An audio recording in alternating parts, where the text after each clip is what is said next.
Welcome all to what is, honestly, my favorite subject to teach. Not. Phonetics, part 2, or how to pronounce correctly, k and g, depending on what comes after it. This was quite a requested video, so now here you have it.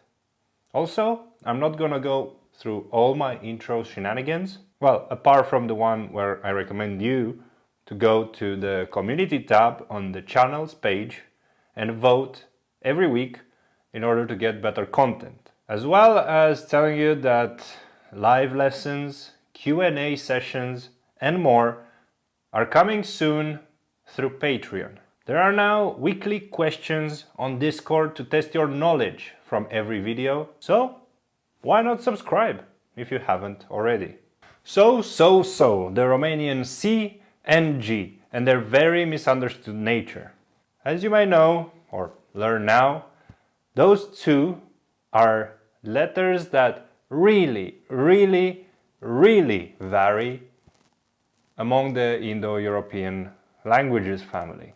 And even those who speak other languages find it difficult to pronounce them. If, for example, with vowels, it's quite straightforward to get them right, since you just open your mouth in a specific way. With C and G, you need some pattern recognition skills, as you also do with most language-related topics. There are officially 3 ways you can think about C and G, but I think you should only remember 2. I will present all 3 of them, and later on in the video I will make this clarification to why you should only remember 2. You will see what I mean. And what I'm going to say next, please try to take it step by step in order to get the most out of it. Look for each example what letter follows C or G. And be aware, as in the previous video, that I will make correlations based on English. C here is like the English K. That is by far the easiest I can put it. Carte, articol, parc. Now, G on the other hand is similar to the English G before a consonant. Think of gray. Gray. So you get words in Romanian like gard, alergare, drag. Easy peasy, lemon squeezy so far. Or easier, the groups ke, ki, ge, gi. The fundamental idea here is that you keep the same sound on C and G as it was in part 1, so k and g. And that is exactly why you should remember only 2 and not 3 different situations, because part 1 and part 2 are similar. Another way to think about it is that H makes C and G keep their original sound before E and I, or C and G changes only if you have E or I after it. Plain and simple. Now, excuse my science references, but I thought that Kelvin and kilogram are 2 very good examples here. The Romanian ke is like the English ke, and the ki as key. Now, 2 examples. Kellner, rachetă, pereche, and chitară, rachiu, mușchi. Now, on this last example here, you might have noticed that the I at the end has the same problem as it has with other words in Romanian. It might sound to you as this I is mute. Well, no, It's not.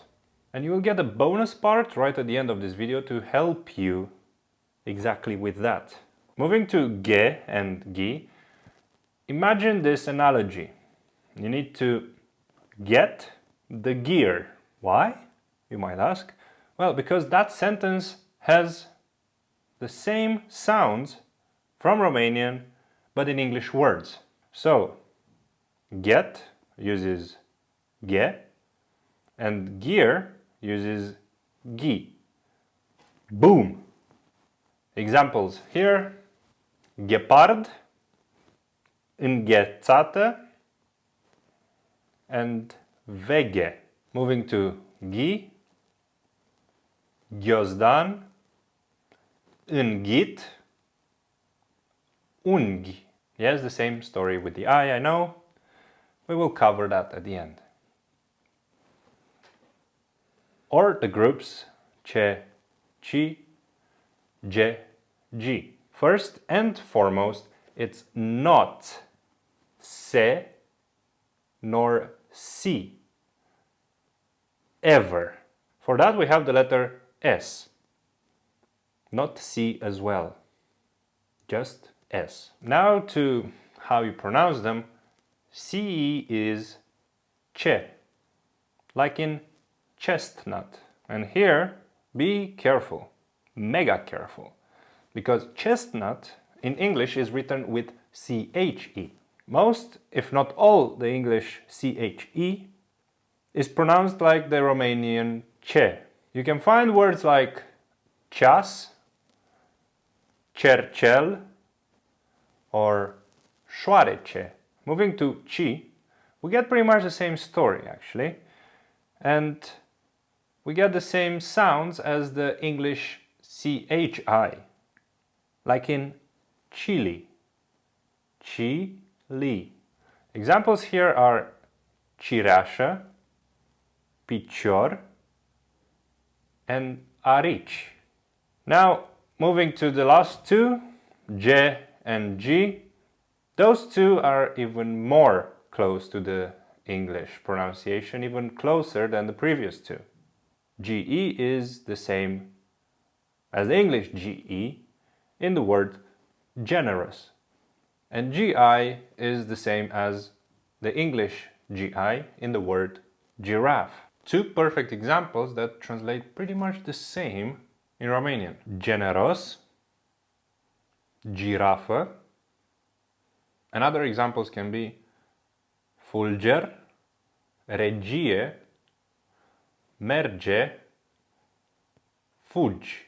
Probably if you're not a beginner, you might have noticed already here that many words and actually many verbs end in those two, ge and gi. Let's take a word that ends in a consonant. Papagal. Pa-pa-gal. Okay? Cool. If you put an I at the end of it to create a plural, you get this word. How do you pronounce it then? The same? The way it goes is pa-pa-gali. A shorter I than most, but an I nonetheless. Papagal, papagali. Hear the difference?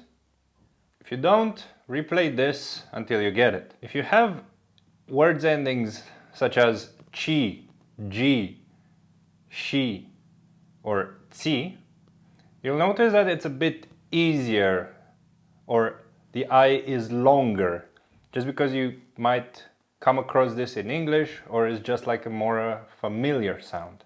With other consonants at the end, I know it's a bit weirder. And if you are a beginner, or you just discover this I issue, you will just need to practice over and over and over again, and I promise you, you will get it in no time, and you will solve this problem. It was great to make this video. Well, you know, I do appreciate a lot the interest in this part 2, and I guess the next step is the diphthongs, the absolute killer. If you are interested in that, which is definitely the next level phonetics, just drop a comment and let me know in the section below. Like, subscribe, and until the next one, la revedere!